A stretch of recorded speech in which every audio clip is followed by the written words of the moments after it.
오늘 우리에게 주시는 하나님의 말씀 요한계시록 3장 1절부터 6절에서 보겠습니다. 요한계시록 3장 1절에서 6절 말씀입니다. 조금 천천히 읽겠습니다. 사대교회의 사자에게 편지하라. 하나님의 일곱 영과 일곱 뼈를 가지신 이가 이르시되 내가 내 행위를 아노니 내가 살았다 하는 이름은 가졌으나 죽은 자로다. 너는 일깨어 그 남은 바 죽게 된 것을 굳건하게 하라.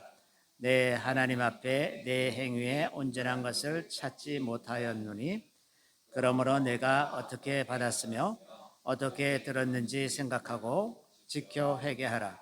만일 일깨지 아니하면 내가 도둑같이 이르리니 어느 때에 내게 이르는지 내가 알지 못하리라.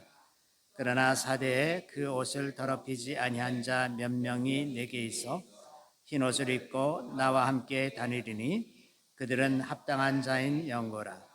이기는 자는 이와 같이 흰 옷을 입을 것이요 내가 그 이름을 생명책에서 결코 지우지 아니하고 그 이름을 내 아버지 앞과 그의 천사들 앞에서 시인하리라. 귀 있는 자는 성령이 교회들에게 하시는 말씀을 들을지어다. 아멘. 저는 오늘 이 본 말씀으로 죽게 된 것을 굳건하게 하라 라는 제목으로 잠시 말씀을 나누겠습니다. 사대는 기원전 6세기 루디아 왕국의 수도였던 곳입니다.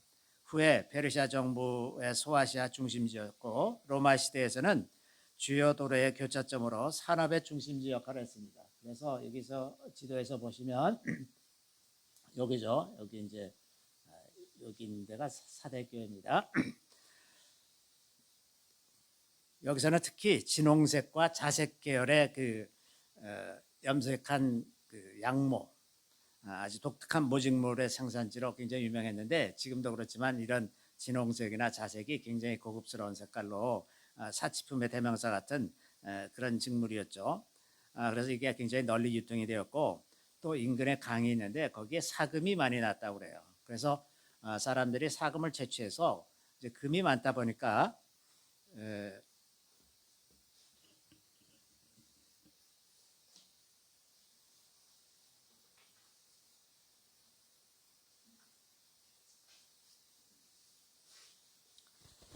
금이 많다 보니까 이제 금을 세공하는 일들도 많아지니까 자연히 아주 사치스러운 분위기가 사대에 있었던 것 같습니다.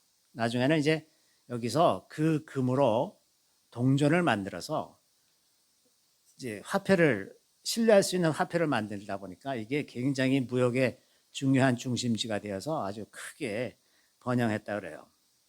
비록 그 정치적으로는 쇠퇴한 도시였지만 경제적으로 굉장히 번영하고 사치했던 곳, 그리고 그래서 신비 종교가 횡행하고 아르테미 신전 이런 건축물도 많고 황제 숭배를 하던 곳이었다고 합니다. 근데 이제 본문 내용으로 보면 유대인들은 별로 많지 않았던 것 같습니다. 이 사대 교회에 예수님께서 나타나셨는데 예수님의 모습이 하나님의 일곱 영과 일곱 뼈를 가지신 분이었었어요. 일곱 영은 하나님의 영으로 지혜와 총명의 영, 지식의 영, 모략의 영, 재능의 영, 지식과 여호와를 경외하는 영, 그리고 하나님의 영. 이게 조금 이상하죠. 하나님의 영인데 그 일곱 영 안에 하나님의 영이 다시 들어갑니다. 이게 마치 메노라를 생각하시면 될 것 같아요. 메노라의 줄기가 딱 있어요. 그 메노라의 줄기 하나 있고 그 옆으로 세 개, 이쪽으로 세 개 있잖아요. 이쪽으로 세 개, 이쪽으로 세 개 있는데 일곱 개예요. 그러니까 이 하나님의 영은 말하자면 메노라의 중심, 축과 같은 역할을 하는 거죠. 예, 이것이 이제 이사야 11장 2절에 이렇게 기록되어 있는데 그의 위에 여호와의 영, 곧 지혜와 총명의 영이요 모략과 재능의 영이요 지식과 여호와를 경외하는 영이 강림하시리니. 이 무슨 말씀이냐면 메시아가 임할 때 하나님의 일곱 영이 그에게 임할 것이라고 하는 것입니다. 그러니까 메시아에 대한 예언과 마찬가지죠.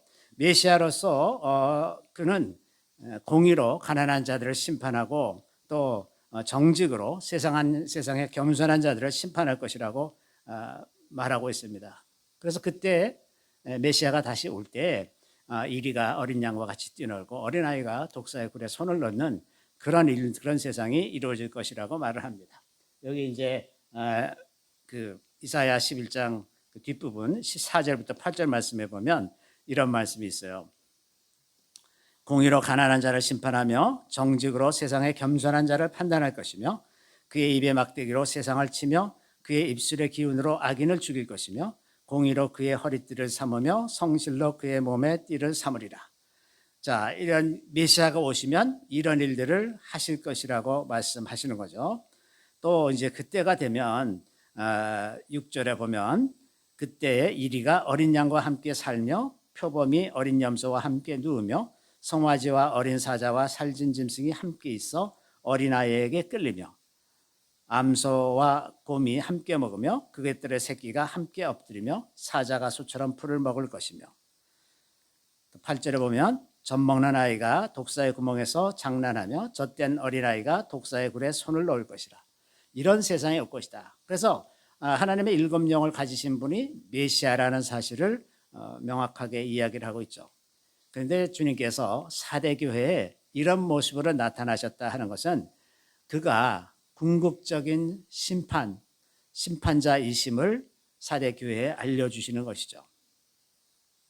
그렇게 하심으로써 이 사대교회 교인들이 관심을 현재에서 미래로 돌리게 되는 것입니다. 그죠? 미래에 이루어질 그 장면을 살짝 상징적으로 보여주심으로써 사대교인들의 관심을 미래로 돌리시는 거죠. 또 두 번째는 이제 그 주님은 일곱 뼈를 가지신 이로 나타나셨는데 일곱 뼈는 일곱 교회의 사자죠. 이 사자는 그 엔젤이죠. 엔젤, 그 부리는 자, 하나님께서 부리는 자. 그 사자는 천상의 존재로 그 교회들을 다스리는 천사. 하나님 주님께서 직접 다스리시는 것이 아니라 천사들을 통해서 일하신다는 거죠.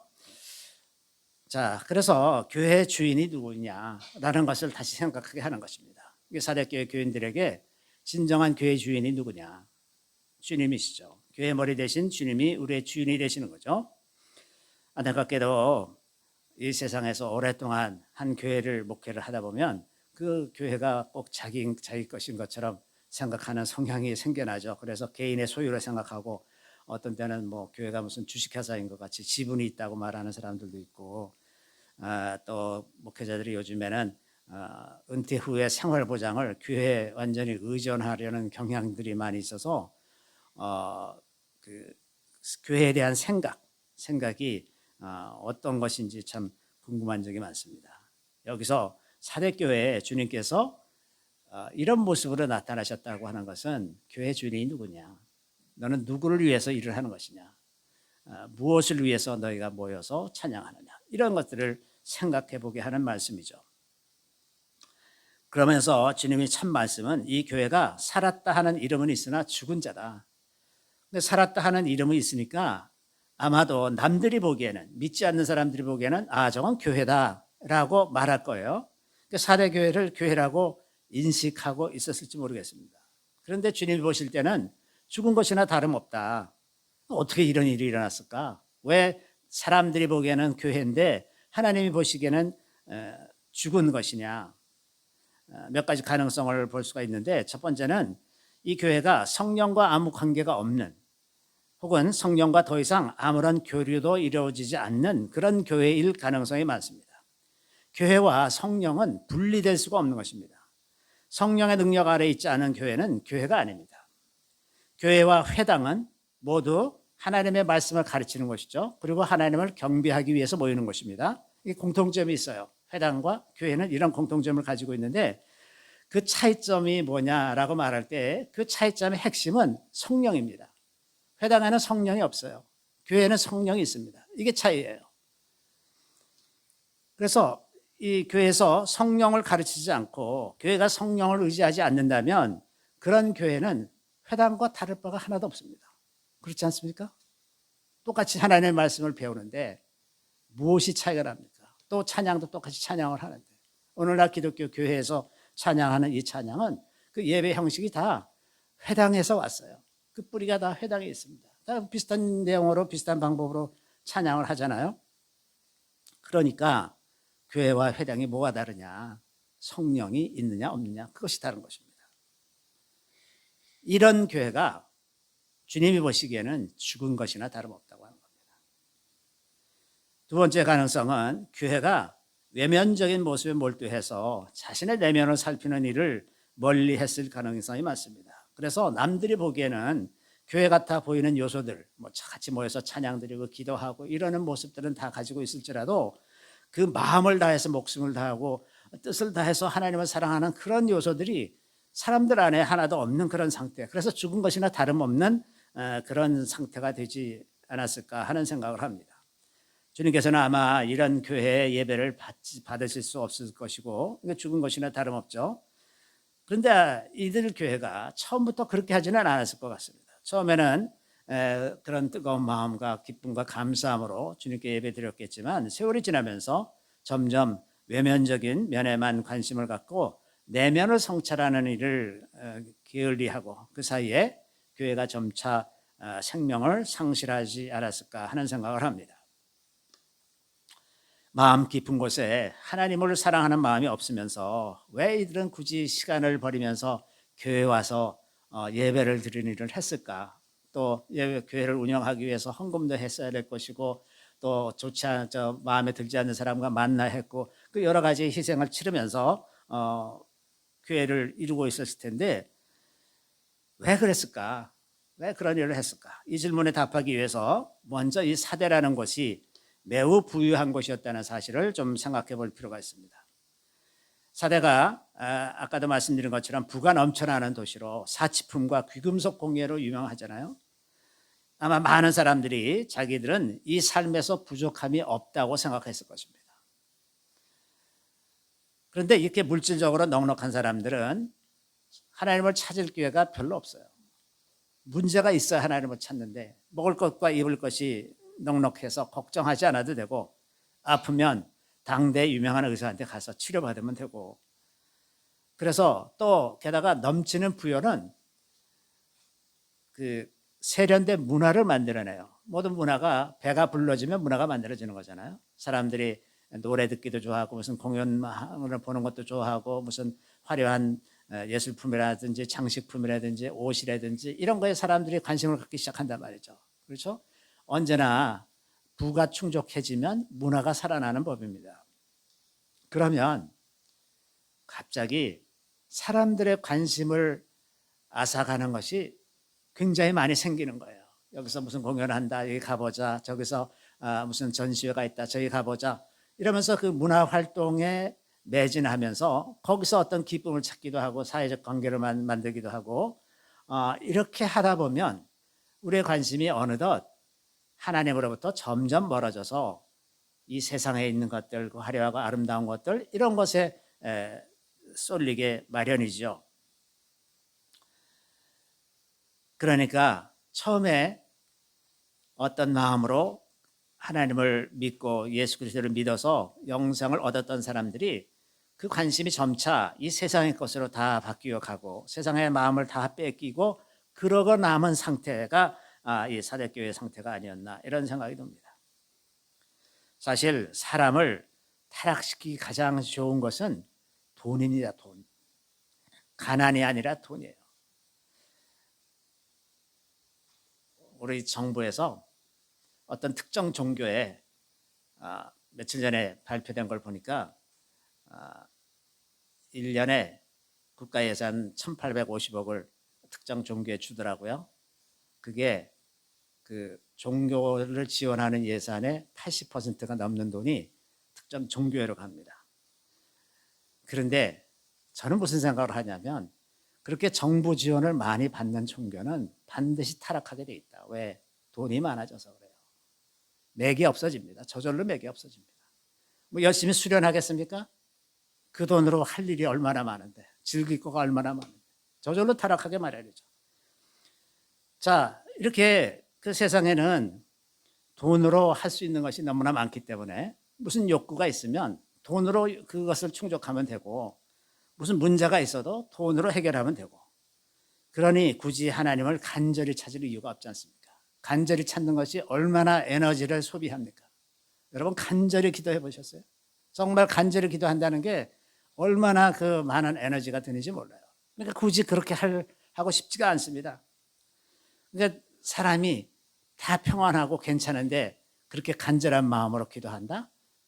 그런 건 참 기대하기가 어렵죠. 돈으로 우리에게 안전을 살 수도 있고 돈이 능력이 되고 또 다른 사람들의 인정을 받을 수 있는 것, 그런 게 돈이라고 하는 겁니다. 그렇기 때문에 부자들은 하나님께 가까이 갈 기회를 갖기가 참 어렵습니다. 예수님이 이렇게 말씀하셨죠. 한 사람이 두 주인을 섬기지 못할 것이니 혹 이를 미워하고 저를 사랑하거나 혹 이를 중히 여기고 저를 경히 여김이라. 너희가 하나님과 재물을 겸하여 섬기지 못하느니라. 하나님의 경쟁자는 돈입니다. 돈. 다른 신이 아니고 다른 신들은 다 하나님의 피조물 가짜 신이지만 돈은 유일하게 사람 마음 속에서 하나님을 대체할 수 있는 가장 강력한 것입니다.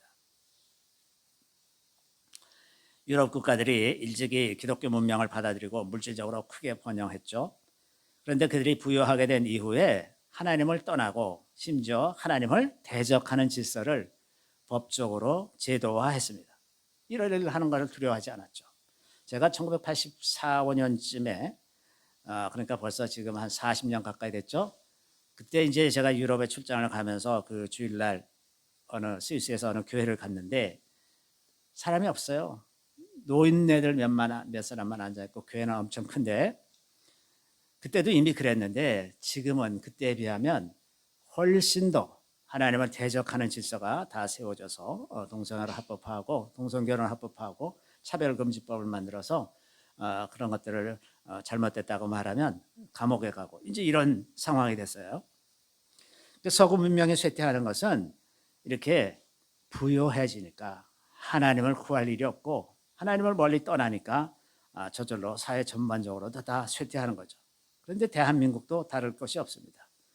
60년대부터 80년대까지 그 가난했던 시절에는 기도원마다 기도하는 사람이 넘쳤어요. 그래서 신년에 그 금식 기도하러 가면 뭐 아주 앉을 자리도 없이 빼곡하게 앉아가지고 그냥 소리 지르면서 기도하고 이러던 것이 그 80년대 중반 정도까지의 풍경이었어요. 그런데 지금은 안 하잖아요. 지금은 금식하는 사람들도 별로 없을 겁니다. 그래서 이제 교회도 아주 굉장히 크게 부흥했고 이 나라가 물질적으로도 큰 복을 받았는데 그렇게 풍요한 삶을 살게 되다 보니까 기도 열기가 저절로 식어들고 은퇴하는 목사들은 그들의 장래를 하나님께 맡기는 것이 아니라 자기들이 섬기던 교회에 맡기고 교회에 큰 부담을 주면서 살아가는 사람들이 많이 있게 됐다고 하는 것입니다. 교회 부흥을 이끌던 지도자들이 그 믿음을 가르치는 이런 사람들이 그런 믿음의 본은 이제 다 어디 가고 말년에 돈을 의지하며 살면서 어떻게 해서든지 돈을 조금 더 받아오려고 애쓰는 그런 모습들이 곳곳에서 발견되고 있습니다. 이런 것처럼 4대 교회는 거의 죽게 되었어요. 주님은 말씀하시기를 이들의 행위에서 온전한 것을 찾지 못하였다고 말씀하십니다. 왜 온전하지 못했을까요? 겉으로는 종교적인 모습을 갖추고 있는 행위가 있을지라도 그들의 마음의 동기에 그에 걸맞는 바른 생각과 마음과 동기를 갖고 있지 않았다는 것이죠.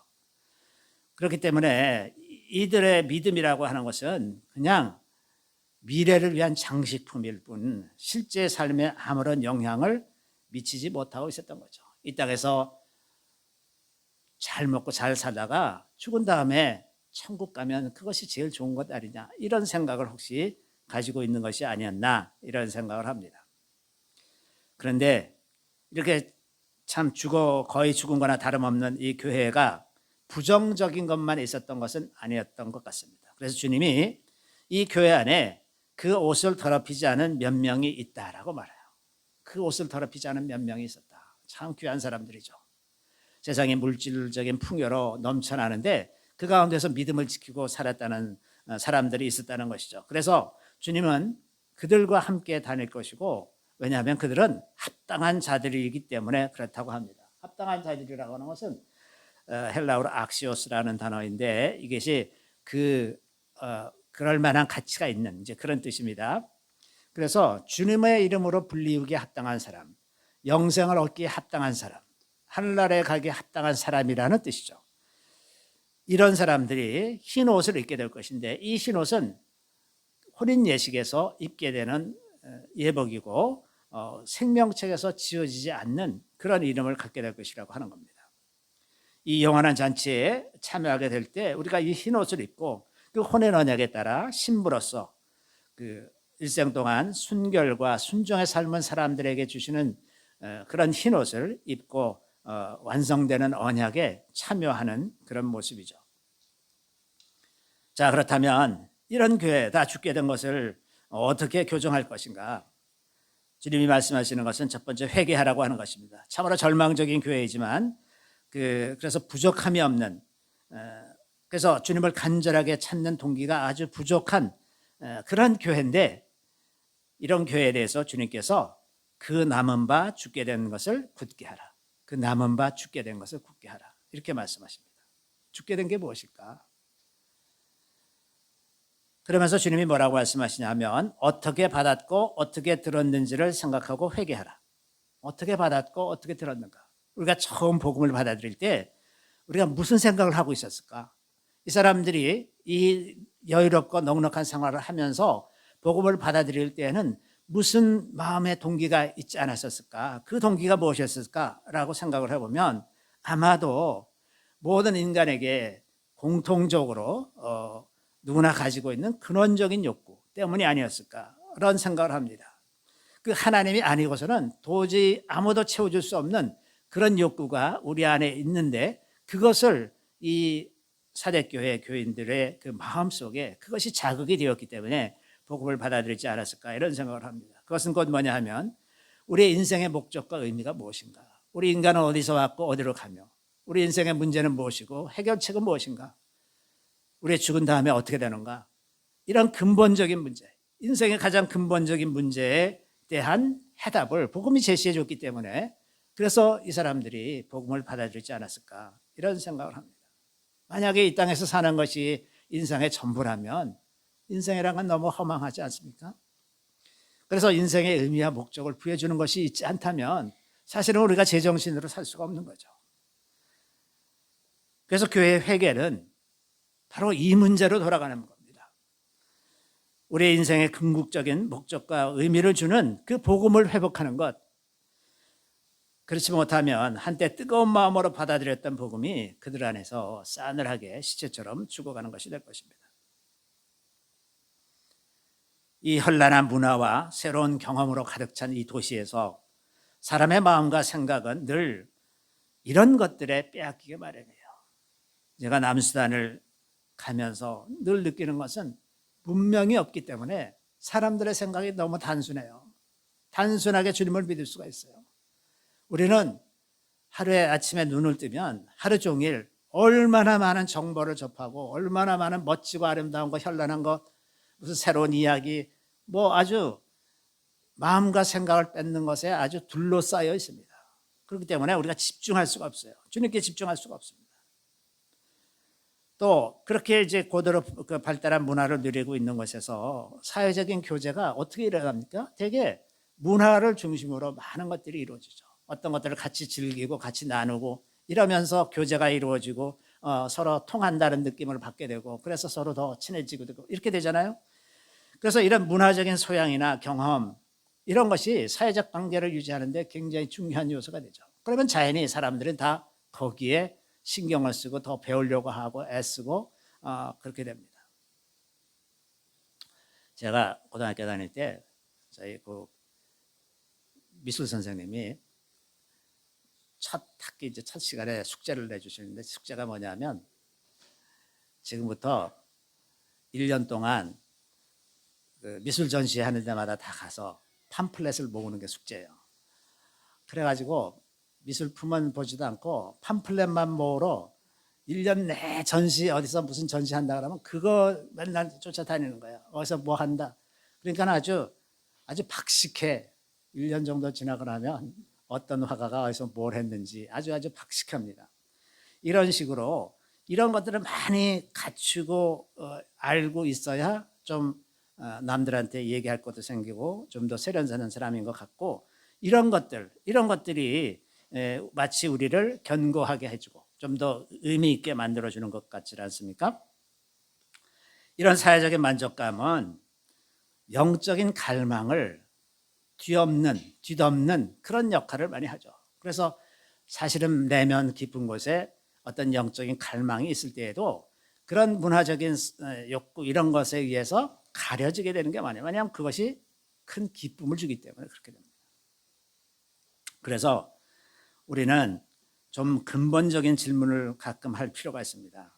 이런 존재의 뿌리를 다루는 질문, 인간은 어디에서 와서 어디로 가며 죽은 후에 어떻게 될 것이고 인생의 의미와 목적은 무엇인가, 인생의 문제는 무엇이고 그 해결책은 무엇인가, 이런 문제들에 대해서 생각하고 그 답을 구하는 그런 근본적인 문제에 있다 있는 그런 자세가 우리가 좀 필요하다고 생각합니다.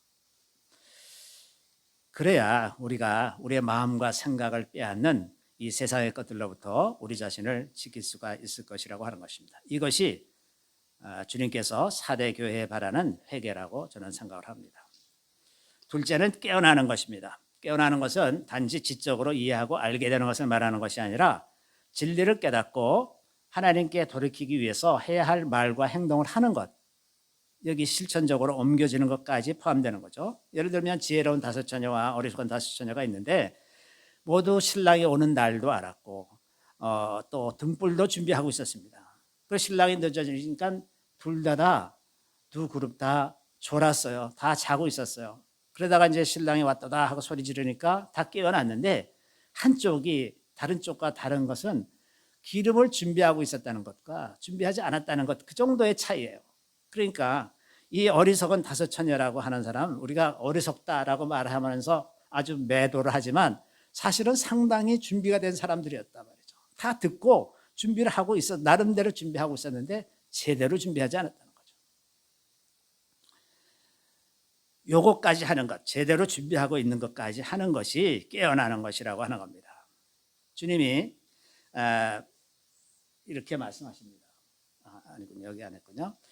여기 이제 마태복음 25장 13절에 보면 주님이 이제 이 다섯 처녀의 비유를 말씀하시면서 그런즉 깨어 있으라. 너희는 그날과 그때를 알지 못하느니라. 깨어 있으라. 깨어 있으라는 게 뭡니까? 준비하고 있으라는 거예요. 준비하고 있으라. 세 번째는 이 교회에 옷을 더럽히지 않은 몇 명이 있었다 그랬어요. 이게 참 귀하죠. 이들에 대한 주님의 평가가 합당하다는 것이었습니다. 이러미로 보건대 이들이 자기의 믿음을 자기들 속에만 감추고 있지 않았을 것 같아요. 합당한 사람이었다면 당연히 그 주변 사람들에게 자기가 가진 믿음을 얘기를 했을 거예요. 분명히 얘기했을 것입니다. 그래야 합당한 사람이 되는 거죠. 그런데 주변 사람들이 듣질 않는 거예요. 말했는데 듣질 않은 겁니다. 짐작하건대는 세상에 그 많은 화려하고 아름다운 것들에 사로잡힌 사람들이 이 사람들의 말을 듣지 않는 것은 아마도 이 사람들은 세상의 그러한 것들, 화려하고 아름다운 것들을 추구하는 삶에서 벗어난 사람이 아니었을까. 그래서 대부분의 믿는 사람들, 믿는다고 하는 사람들이 보기에는 이 사람들은 너무 촌스럽고 수준이 떨어지고 같이 이야기할 공통점도 별로 없고 좀 뭔가 다른 종류의 사람인 것 같은 그런 생각을 가지고 있었기 때문에 이들이 하는 말을 듣지 않은 것이 아닌가 이런 생각을 하게 됩니다. 그런데 이런 일은 오늘날에도 마찬가지죠. 이름이 널리 알려진 사람이 무슨 말을 하면 그 분야의 전문가가 아닌데도 무슨 권위를 가진 것처럼 얘기를 받아들입니다. 예전에 어떤 철학자가 아주 늦게 크리스찬이 됐어요. 크리스찬이 된 지 얼마 되지도 않았는데 그 사람이 말하면 아주 원로 목사가 얘기하는 것보다 더 권위 있는 것처럼 생각하고 그러는 풍초가 있었는데 참 웃기는 얘기죠. 아무리 철학자지만 새로 믿었다고 해서 복음을 다 금방 다 깨달았게 되겠습니까? 그럴 리가 없는데 이런 식이죠. 사람들은 좀 이렇게 널리 알려진 사람에게 더 관심을 가지고 평생을 믿음으로 살아온 사람의 경험이나 이런 것에 대해서 그 사람이 유명한 사람이 아니면 별로 관심을 안 가는 겁니다.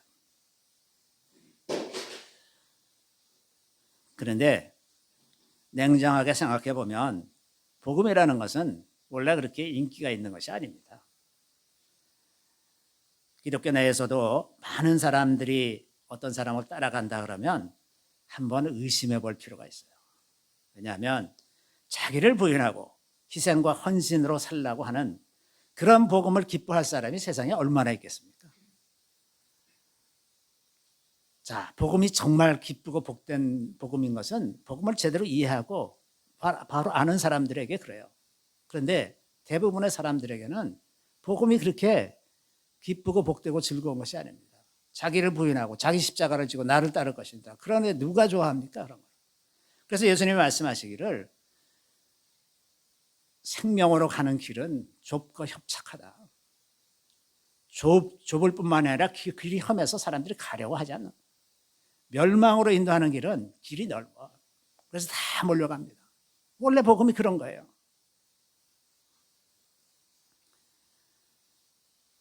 그래서 우리는 사람들에게 인기가 있어서 많은 사람들이 몰려가는 그런 일이 있다면 그들이 정말 복음을 제대로 전하고 있는지 다시 한번 살펴볼 필요가 있다고 하는 겁니다.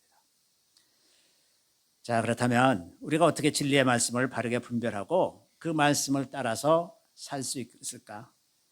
사대교회에 하신 말씀을 살펴보면 무엇보다도 우리가 복음의 본질에 집중할 필요가 있다는 것입니다. 복음의 본질, 이 세상의 것이 아니라 이 복음의 본질, 우리가 어디서 와서 어디로 가고 있으며 죽은 다음에 우리가 어떻게 되는 것이고 우리의 인생의 궁극적인 목적과 의미가 무엇인가, 어떻게 살아야 이게 바르게 사는 것인가, 이런 문제에 좀 더 집중할 필요가 있다고 하는 것입니다. 이런 면에서 줄기가 아니라 가지에 속한 것들을 자꾸 관심을 갖다 보면, 예를 들면 이런 겁니다. 많은 사람들이 하나님을 잘 믿으면 다 부자가 된대. 이거는 가지에 속한 거죠. 가지. 네, 부자가 될 수가 있습니다. 안 될 수도 있어요. 근데 그 가지에 집착하고 있는 동안 이 줄기에 속한 것들을 깨닫지 못하는 경우가 있잖아요. 그래서 우리가 평소에 복음의 본질에 대해서 관심을 가지고 있다면 이 사대교회 안에 그 옷을 더럽히지 아니한 소수의 사람들이 하는 말을 들을 때 관심을 갖게 될 것 아닙니까? 그런데 평소에 그거에 대해서 관심이 없어. 그러니까 이 사람들이 이야기하는 게 귀에 들어오질 않는 거예요. 아마 틀림없이 이 사람들이 많이 얘기를 했을 텐데 귀담아 듣질 않는 겁니다. 자기가 관심 있는 세상의 것들, 더 아름답고 현란한 것들에 더 관심을 많이 쓰고 그 지식에 더 목말라 하고 있으니까 그러는 사이에 그 영혼이 다 메말라 버리게 되는 것이다 하는 것입니다. 그래서 사람들이 많이 몰리고 칭송하고 인기가 있는 것들, 그것에 현혹되지 말고 과연 그러한가 하는 것을 늘 기도로 살펴보면서 지내야 하고, 세 번째는 우리 마음을 이 세상 풍조에 빼앗기지 않기 위해서 하나님께 집중하는 시간을 매일의 습관으로 만들어야 되는 겁니다. 사람은 너무 연약하기 때문에 하루만 걸러도, 여러분 하루만 기도를 안 해보세요. 그 다음날 영적인 상태가 확 다르다는 거죠. 금방 느낍니다. 그 며칠만 지나보세요. 그러면 하나님께 가는 시간을 갖지 않더라도 생활하는데 아무 지장이 없어. 아무 문제가 없어. 평안해. 네, 그때부터 망하는 겁니다. 네, 그렇죠. 그래서 우리가 이것을 매일의 습관으로 하나님께 날마다 나아가서 하나님 앞에 있어야 이렇게 근본적인 문제에 대해서도 우리가 생각하는 시간을 갖게 되고, 그래서 이 세상 풍조에 우리 마음을 빼앗기지 않으면서 살아갈 수 있는 그런 습관이 만들어지는 것이라 하는 겁니다. 그래서 우리가 우리의 믿음을 지키고 첫 믿음을 지키고 그것은 굳건하게 세워나가는 것, 죽게 된 것을 굳건하게 하라, 이 말씀을 우리의 말씀으로 받아들이고 살아가는 우리 모두가 다 되기를 바랍니다. 잠깐 기도하겠습니다. 할렐루야. 우리 주님을 찬양합니다. 주님, 우리에게 귀한 복음을 주셨는데 우리가 세상에 많은 일들에 우리의 마음과 생각을 빼앗기고 주님께 집중하지 못하고 있는 것을 불쌍히 여겨주시기를 원합니다. 주님, 우리의 마음은 좀 더 근원적인 문제, 주님께서 우리의 근원적인 문제를 해결해 주신 그 일에 집중하게 되기를 구합니다. 세상의 지엽적인 것에 우리의 마음을 빼앗기지 아니하고 오직 주님께서 주신 그 놀라운 복음의 생명의 능력에 우리 마음을 집중하고 그것으로 말미암아 우리 삶이 기쁘고 감사하며 늘 주님 주시는 평안으로 평안하게 되기를 구합니다. 우리 주님을 찬양하옵고 예수 그리스도 이름으로 기도드리옵나이다. 아멘.